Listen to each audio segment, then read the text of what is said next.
Ay, naku mga besh, hindi ko makita-kita itong lagayan ko ng cellphone. Ito lang pala. Ito. Magluluto ako ng ulam mga besh. Ayan, nagisa na ako at nasusunog na siya. Tapos, ito yung ilalagay kong karne, giniling. Tapos, at parang puti-puti natin para tayo susunduin ni Lord. Tapos ito, bamboo. Sa ano ko ito nabili sa Kaufland. Matagal na to sa kabinet. Nagtingin-tingin ako ganina kasi nga wala ko'y maisip na sudan mga besh. Expire naman siguro ng gyatay. Wait lang, asa man expiration na ni? Wait lang. Hoy! January, February, March, April, May, June, July, August, September mga besh. Malapit na. Gagataan ko to. Ay, okay. Di pa mabuksan.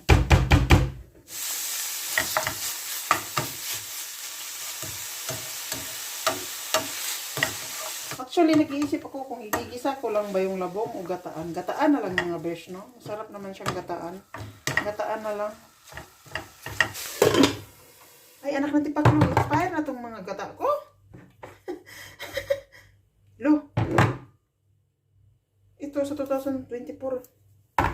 Ito siguro buksan ko yung 2022. Tayo nga natin. Kapag hindi nyo na ako nakita, ibig sabihin nung namatay ako dahil dito. Lagyan ko na lang din siguro ng kalabasa. Ito yung binigay na kalabasa. Di kumaring. Pangalan? Kumaring malo. Ay. Tanawag mong kalabasa na gihatag. Mauna niyang last. Tapos butangan sa nako ani mga besh. Ito kanina buwad galing ni kay kumaring army ata. Oo, parang galing to sa kanya. Ugasan ko ito tapos ilagay ko doon. Ka-cute. Punsahong kutsilyo, oy. Ay. Ah, anak ng tipak lang.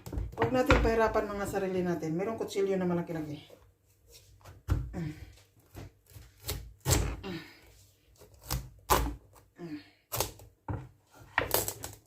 Ito lang. Aba, sa Pilipinas, yung ganitong tinitinda, mahal na yan ah. Actually, pag nagluluto ako ng kalabasa, hindi ko talaga dapat binabalatan yan, pero binabawasan.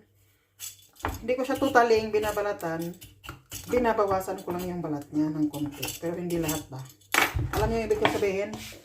Check muna natin ito mga besh. Ano nangyayari rito?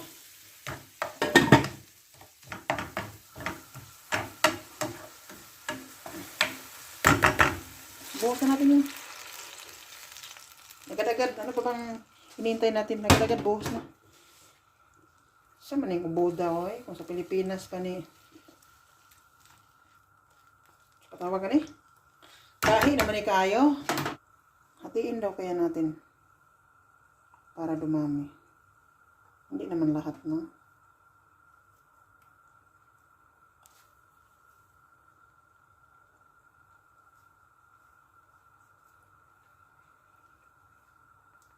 Ay, wag na. Ay, asula.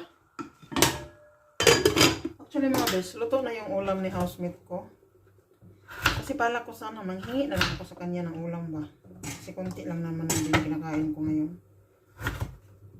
Kaso, napagtanto kong payat na nga yung asawa ko, agawan ko pa ng pagkain. Aww. Aray ko.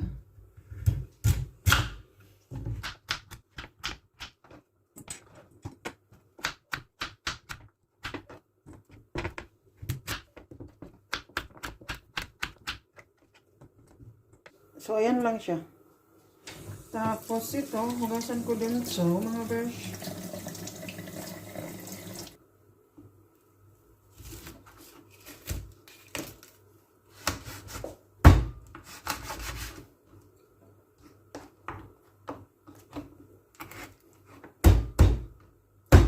Ow.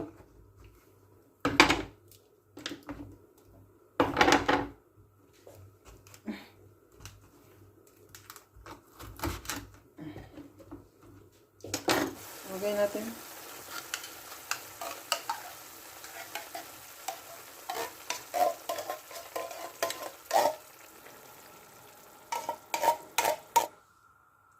Oh my God, parang ang sarap-sarap ng lunch ko. Kayo mga besh, anong tanghalian nyo? I-comment nyo naman down below. Char. O, diba? Nilagyan ko siya ng magic syrup.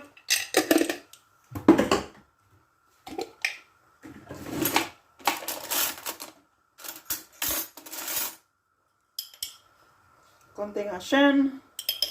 Ay, puki. Dapat pala.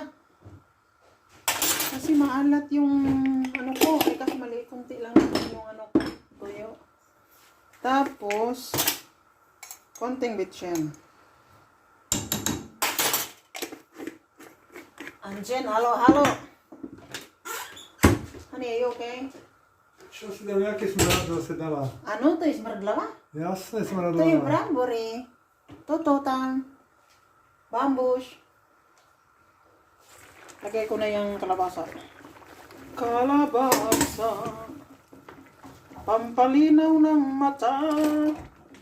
Ano, I not like. Ito ang aking tuyo. Ayan, sinirmuna na ako. Mayroon daw akong ulam kagabi. Hindi ko daw inubos. My God. Sige daw ako loto. Hindi ko daw kinakain lahat. Pakita ko sa inyo kung ano yung ulam kinain ko kagabi. Wait lang. Lubog natin yan. Ayan. Takpan natin ulit. Ito yung kinuluto ko kagabi. Gusto ko talaga lomi. Pero ewan ko. Expectation versus reality. Wala. Di ko na nagustuhan.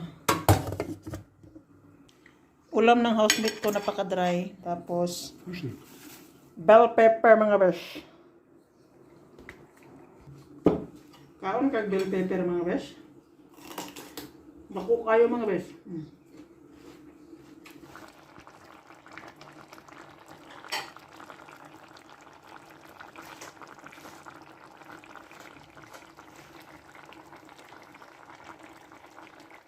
So mga besh, hindi na talaga kaya. Gutom na talaga ang vision nyo. Kailangan ng bahala yung kalabasa na yan kung luto ba siya o hindi. Pero I think ano na siya. Malambot na siya. Mamaya na ko na lang pahubasan yan, oy. Gutom na ko, oy. Lain na ba kung magutom kay nangangagat. Nangangagat ng asawa. Damn! Wait lang. O, diba? So, let's try na mga besh. Yan lang yung kanin ko mga besh. Eh, kunwari diet ako. Pero kunwari lang talaga yun.